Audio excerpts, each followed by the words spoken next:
Meu cordial boa noite desta quinta-feira, mês de novembro, já estamos no dia 11 de novembro de 2021.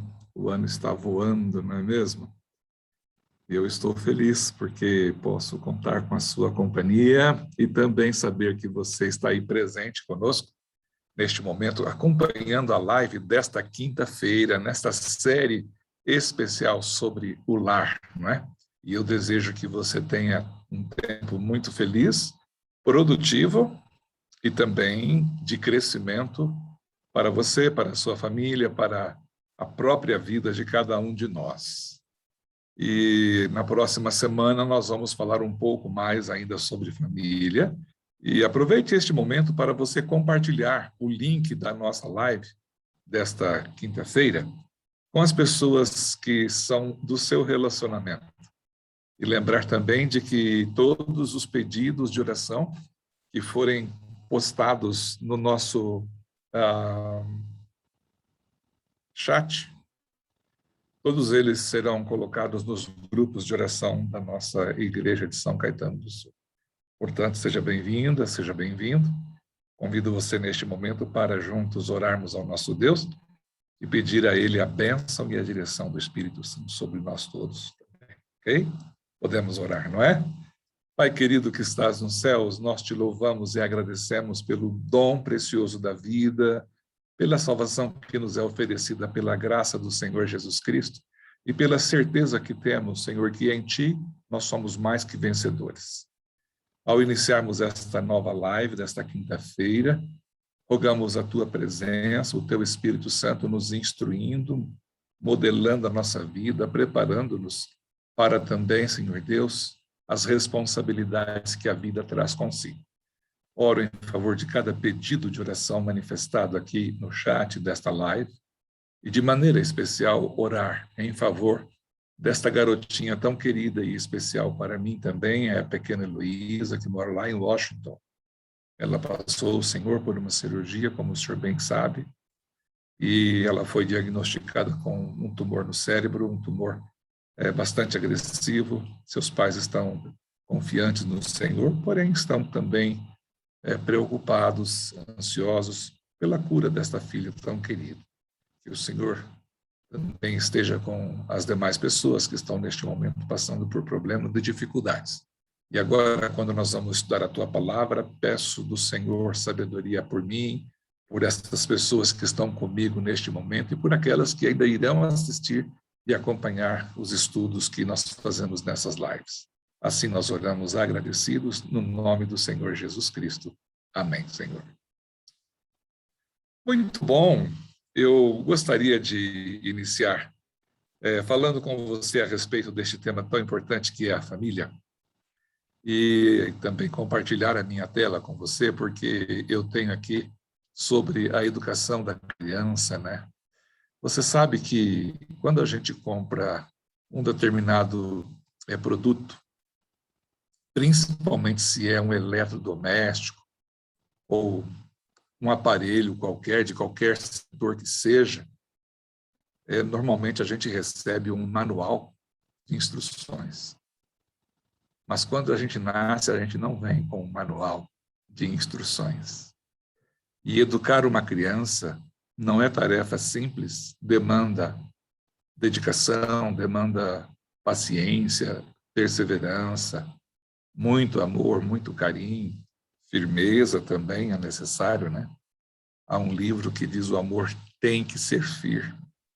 E esta tarde de quinta-feira, dia 11 do mês de novembro, eu quero ir ao seu encontro para ser para você uma bênção naquilo que é necessário e naquilo que a Bíblia nos orienta a respeito da preparação dos filhos para a vida.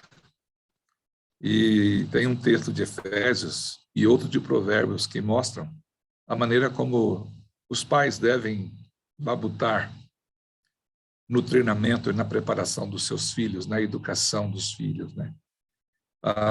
Provérbios capítulo 22, verso 6, eu conheço de cor este verso, né? Ensina a criança no caminho em que deve andar. e ainda quando for velho não se desviará dele. Deixa eu dizer para você, este texto não é uma promessa. Esse texto fala de uma possibilidade. Porque você, como pai, você poderá educar o seu filho da melhor maneira possível. Mas você deve se lembrar de uma coisa, que os filhos, eles são seres que têm liberdade de escolha. Então, enquanto os filhos estão com a gente, nós temos condições de exercer sobre eles o poder da influência para a formação de um caráter que seja um caráter ilibado, né? Um caráter que seja digno. O outro texto de Efésios, capítulo 6, verso 4, diz: para nós que somos pais, e vós, pais, não provoqueis vossos filhos à ira, mas criai-os na disciplina e na admoestação do Senhor.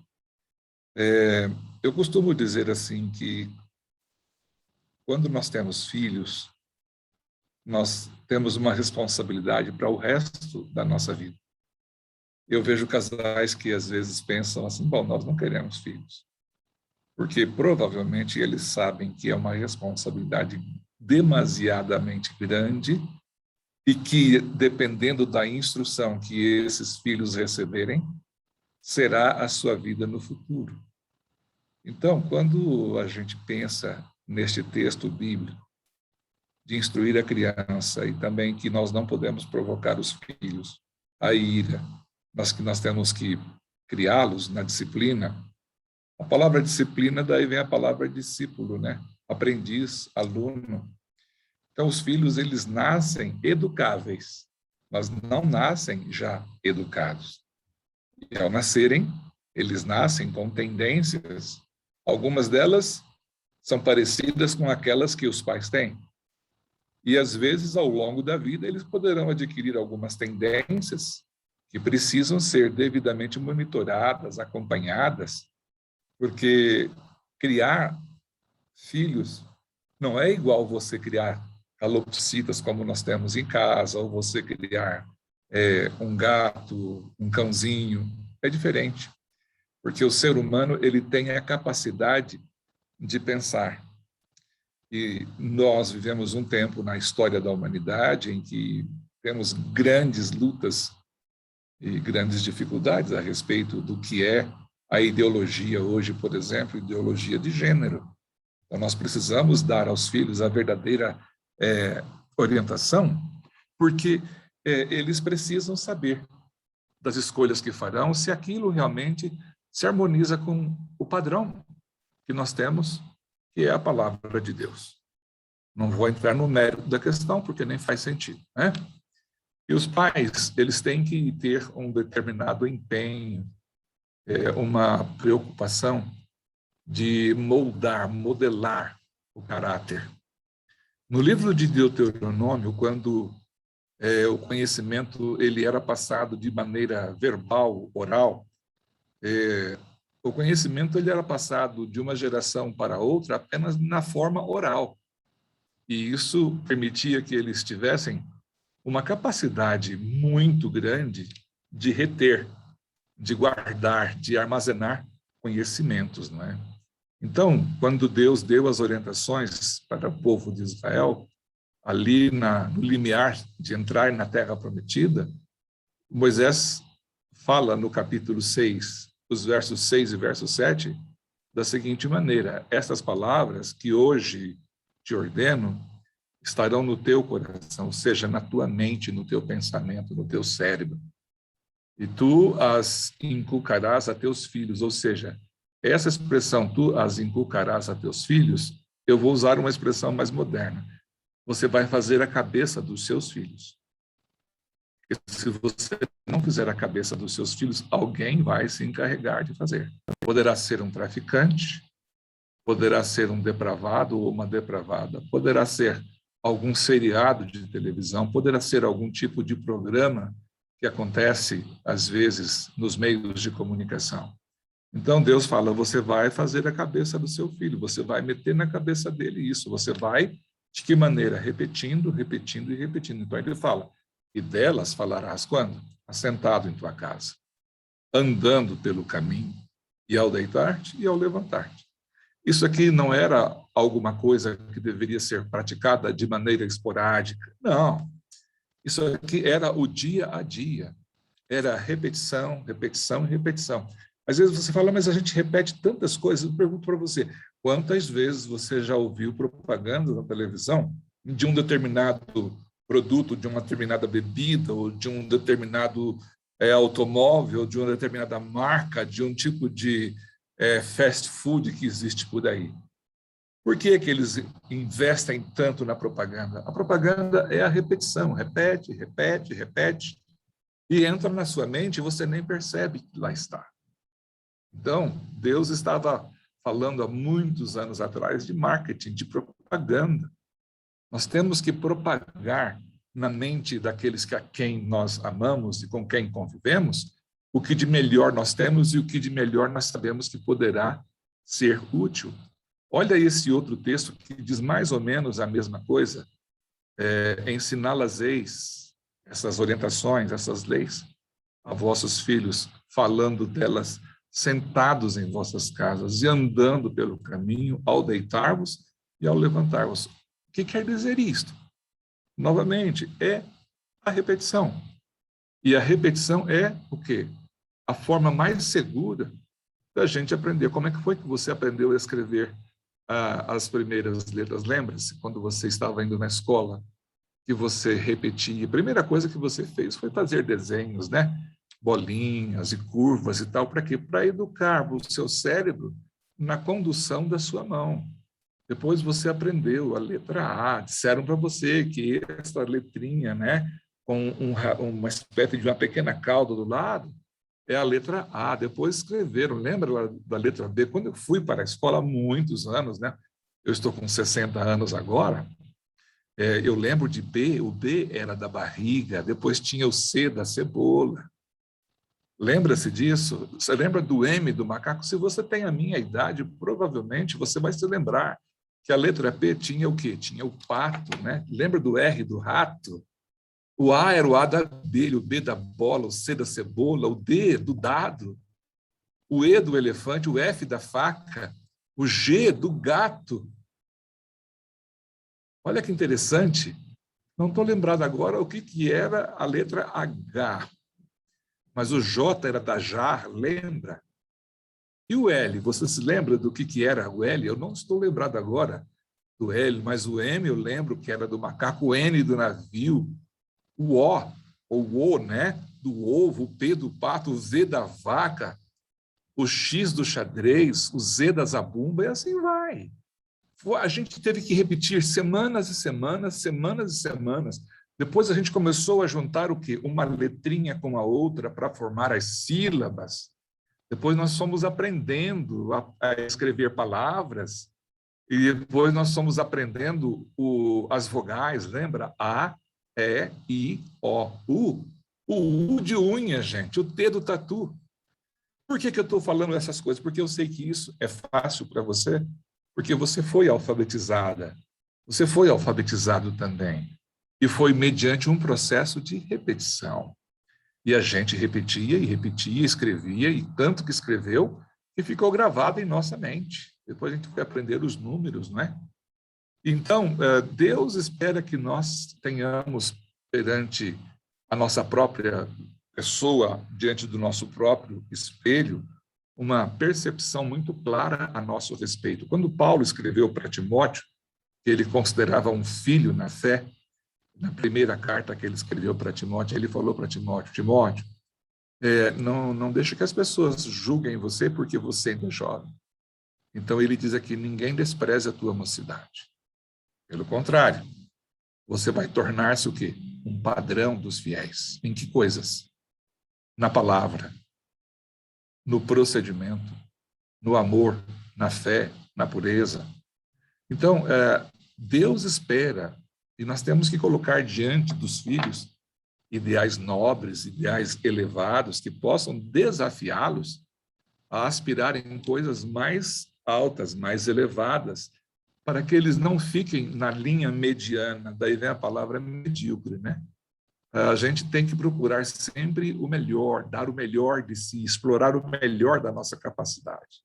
insistir, persistir, resistir naquilo que é bom, naquilo que é decente, naquilo que é algo que vai contribuir para a nossa felicidade e para o nosso bem-estar. Deus não deixou isso assim, de qualquer maneira. No 5º mandamento, que é o primeiro dos 6 últimos mandamentos, né? Em relação ao próximo, Deus fala o seguinte: honra o teu pai e a tua mãe. Deus exige este comportamento que deveria ser uma coisa como vestir a camisa, como tomar água, como comer, beber ou dormir, ou levantar ou trabalhar. Honrar o pai e a mãe é permitir que seus pais sintam-se orgulhosos dos filhos que eles têm. Mas nós, como pais, somos nós quem fomos colocados por Deus na posição de ter filhos e de prepará-los, de educá-los para esta vida, educá-los para a sociedade e educá-los também para o reino de Deus. É uma tarefa que representa esforço constante e contínuo. Porém, Deus promete bênçãos maravilhosas. E uma das características que nós temos para os tempos em que estamos agora vivendo, e todos nós percebemos isto através de diversas mídias, né? Que nos dias atuais nós temos um pecado que ele tem um vulto muito grande, ele está cada vez mais crescendo. Paulo, escrevendo também na 2ª carta que ele escreveu para Timóteo, ele falou para Timóteo: Timóteo, os homens, eles serão egoístas, avarentos, nunca estão satisfeitos com aquilo que têm, cada vez querem mais. Jactanciosos, sabe? Aquelas pessoas assim que são cheias de si, arrogantes. E aqui tem um destaque: desobediente aos pais, ingratos, irreverentes, profanos, e vai por aí afora a lista. Então, a desobediência aos pais é um sinal dos finais dos tempos. Mas isto não é necessário que se cumpra na sua vida, nem na vida das pessoas que estão debaixo da sua responsabilidade, no que se refere a educar os filhos. E você sabe que quanto mais cedo a gente começa a educação dos filhos, tanto melhor. Você sabe que na Bíblia nós temos a história de um sacerdote chamado Eli. Ele foi, a sua história aparece no livro de 1 Samuel. Ele tinha 2 filhos, Ófni e Finéias. Esses camaradas, eles prevaricaram contra Deus, sabe?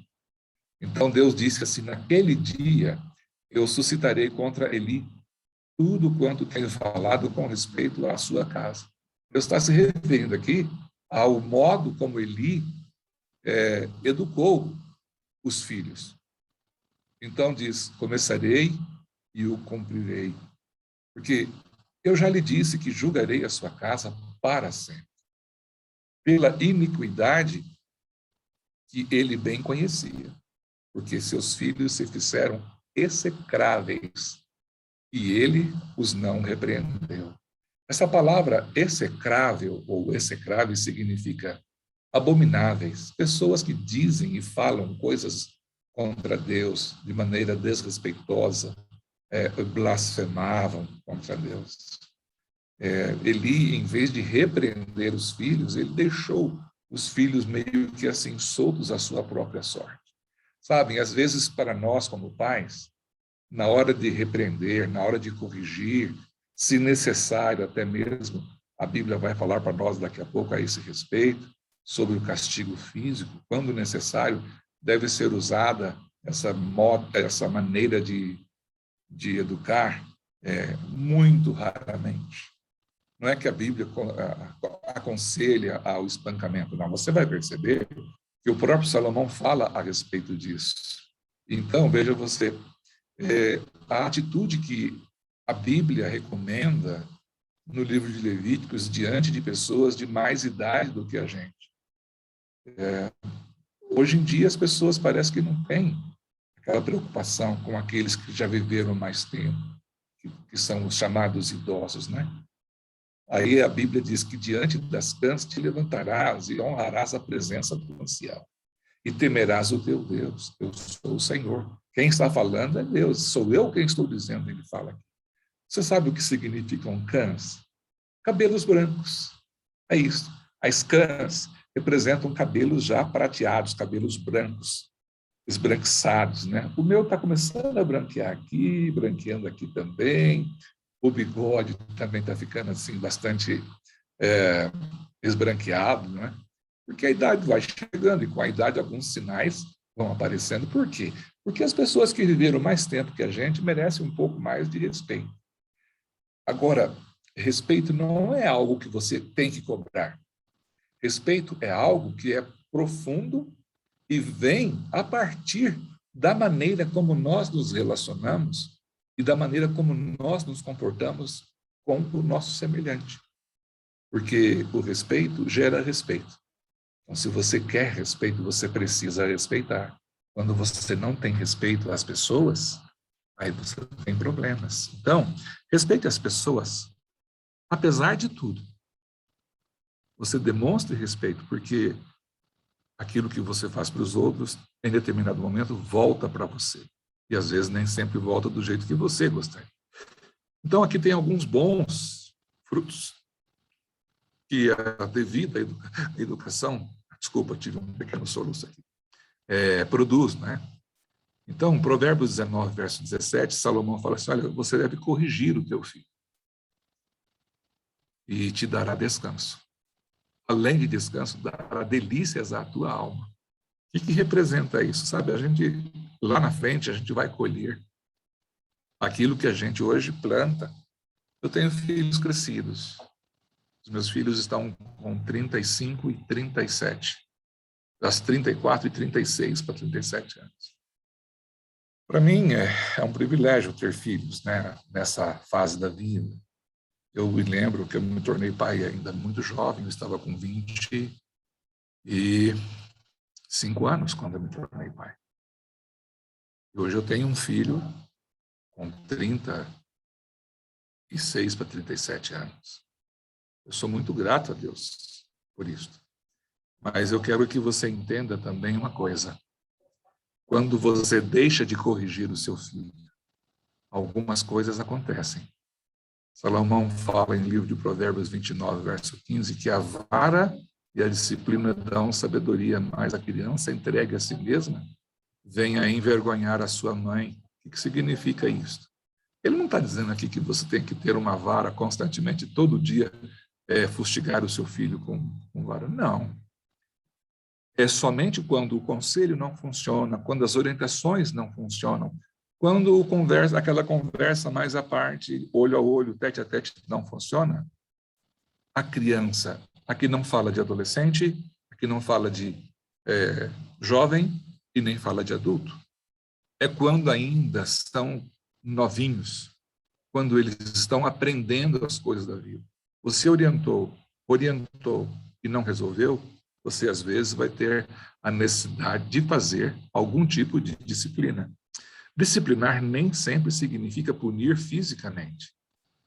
Pode significar tirar privilégios, significa tirar alguns benefícios, uma mesada, mas a pessoa tem que sentir que aquilo que ela fez não foi bom, não foi agradável, não foi socialmente adequado. Então, quando você deixa a criança entregue a si mesma, você vai passar vergonha na frente das outras pessoas, sem contar que pessoas que não aprendem o limite vão para a vida do crime, porque o que é deles, eles não têm como apenas deles. A ideia deles é assim, o que é do outro é meu também. E isso a gente aprende quando? Cedo na vida. Olha para você ver, aqui diz, outro texto de Salomão, capítulo 22, o verso 15. A estultícia está ligada ao coração do menino, mas a vara da correção apogentará dela. O que significa isso? Que a correção, na devida forma, na devida proporção, vai afugentar esta criança do quê? Dessa chamada estultícia, que é o mesmo que estupidez, imbecilidade, que é a qualidade de quem é estúpido.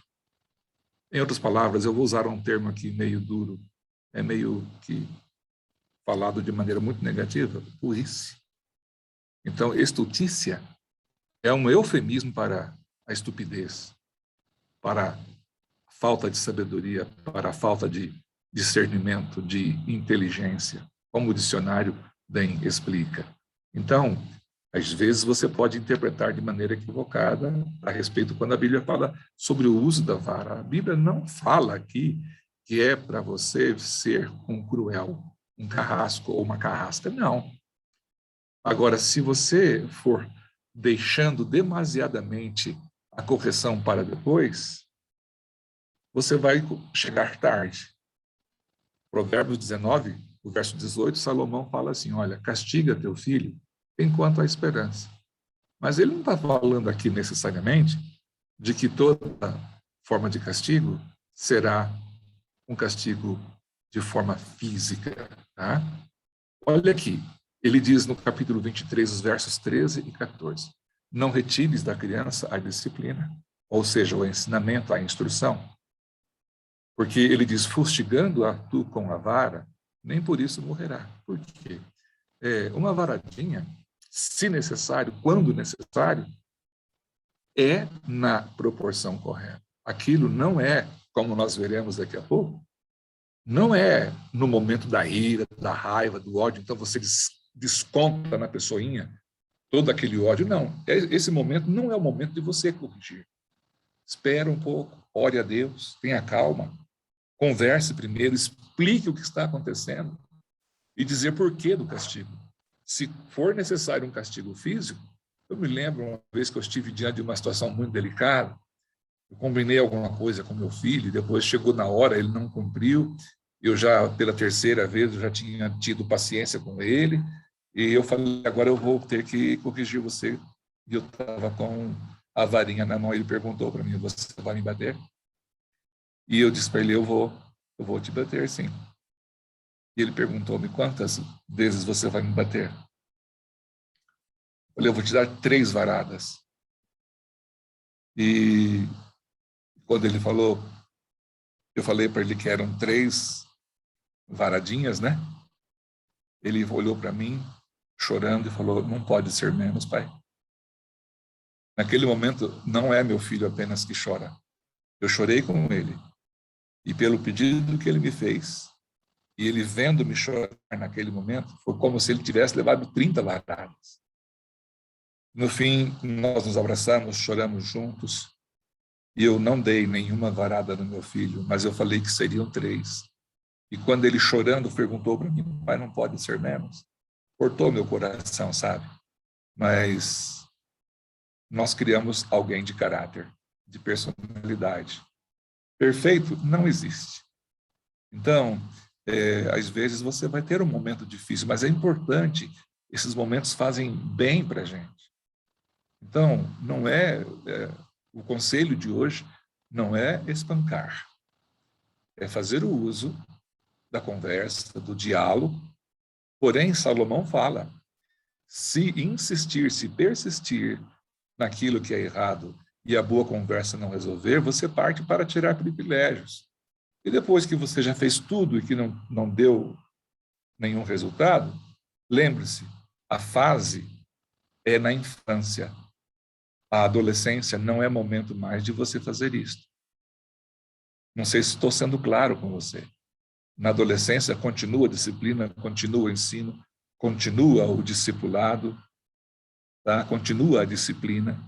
Porém, a forma de agir é diferente, porque aí tem alguém que já tem uma idade mais avançada. E não é também para se espancar.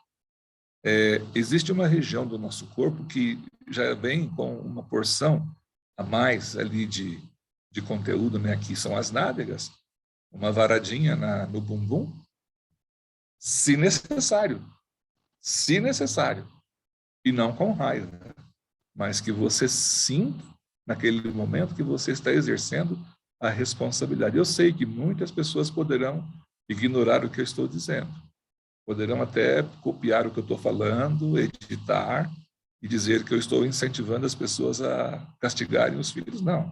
Eu estou dizendo que quando nada funcionar, alguma coisa você vai fazer melhor do que você ver o seu filho por trás das grades.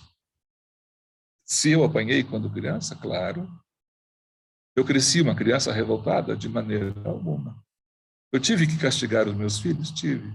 Eles são revoltados? Não, não são. Se você perguntar para mim, você hoje faria algumas coisas diferentes? Faria. Muitas coisas eu faria diferente. Mas naquele momento é o que eu sabia. E como pai eu tinha a responsabilidade. E eu assumi a minha responsabilidade e ela só termina o dia que meus filhos saírem debaixo do meu teto. Agora veja só, por acaso, a devida disciplina indica falta de amor dos pais? Olha o que Salomão fala em Provérbios 13, 24. O que retém a vara aborrece a seu filho, mas o que o ama cedo o disciplina. Percebeu? É cedo que a gente começa a disciplinar.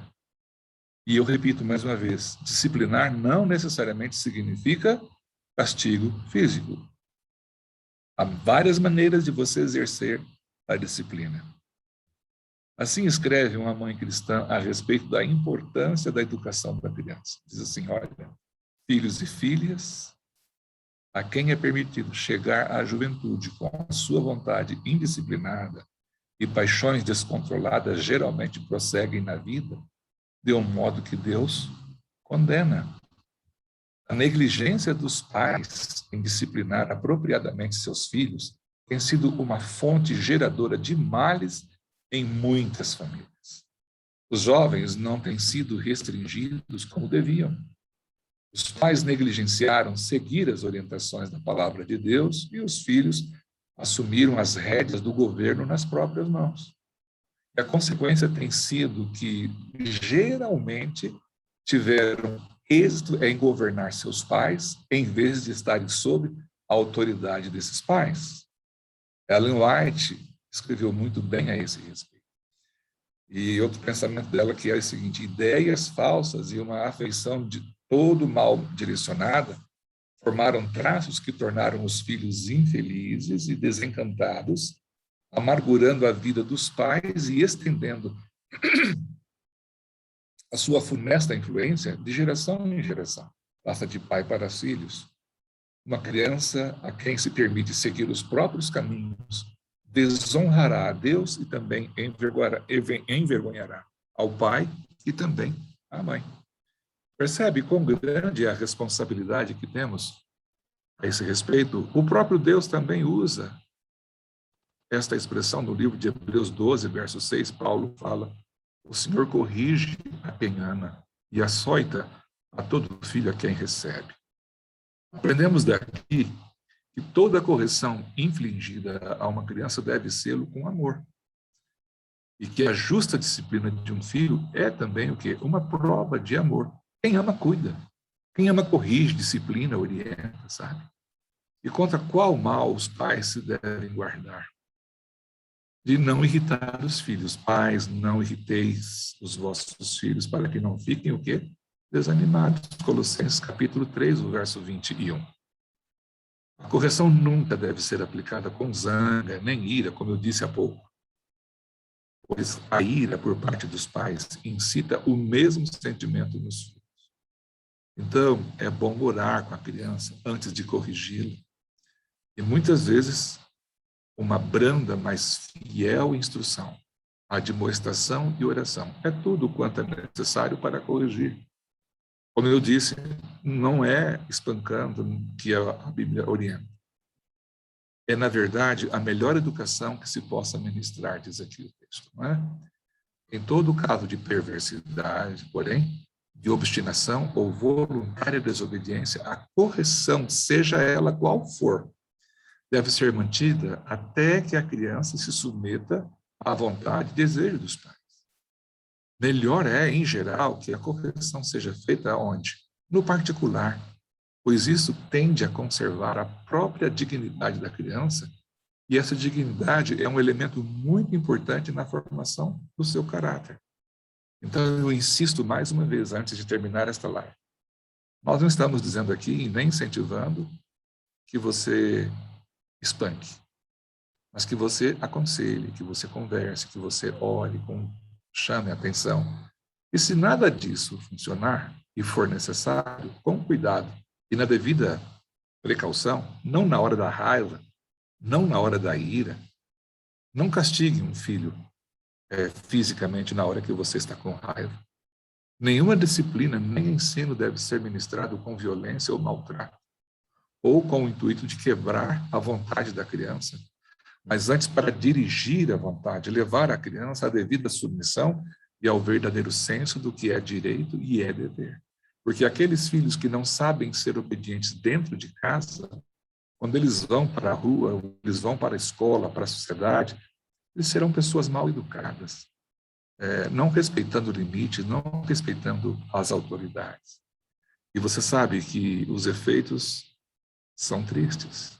Aqui tem uma pergunta: como são comparados os efeitos presentes e resultados futuros do castigo? Olha só, toda disciplina com efeito no momento não parece ser motivo de alegria, mais do que de tristeza. E é lógico, quem fica feliz sendo castigado? Não importa a ordem do castigo. Ao depois, entretanto, produz o quê? Fruto pacífico, aos que têm sido por ela exercitados. Fruto de justiça. Não é um tema tão agradável, mas é necessário falarmos a respeito, não é?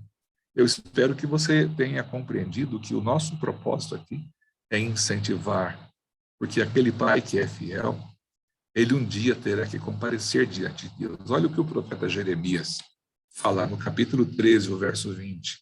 Ele fala de uma pergunta, e a pergunta é essa: onde está o rebanho que te foi confiado?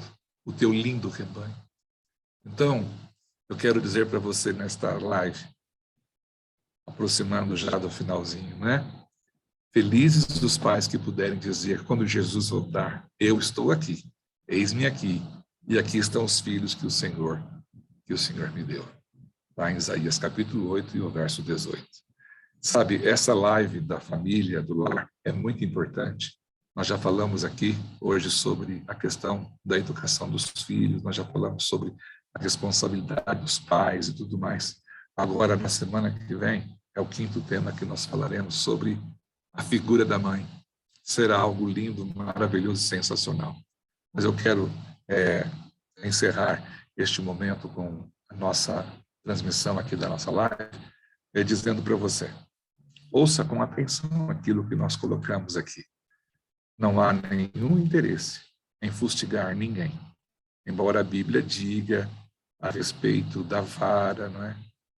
Nunca use a sua própria mão para atingir a sua criança. A melhor coisa é a varinha. Você não vai colocar a sua mão na criança, você vai dar uma varadinha, se necessário, quando necessário, depois de esgotarem todas as coisas. Agora, você não é obrigado a fazer isso. E nem eu estou aconselhando você a fustigar e agredir e maltratar. Hoje nós temos o Estatuto da Criança. E é crime. Então, você tem que conversar bem com seus filhos e mostrar o que a Bíblia orienta e dizer que você não quer fazer aquilo, porque sabe que seu filho ou sua filha é um ser humano inteligente e que pode se emendar, não é? Se corrigir, sem a necessidade de um castigo que seja físico.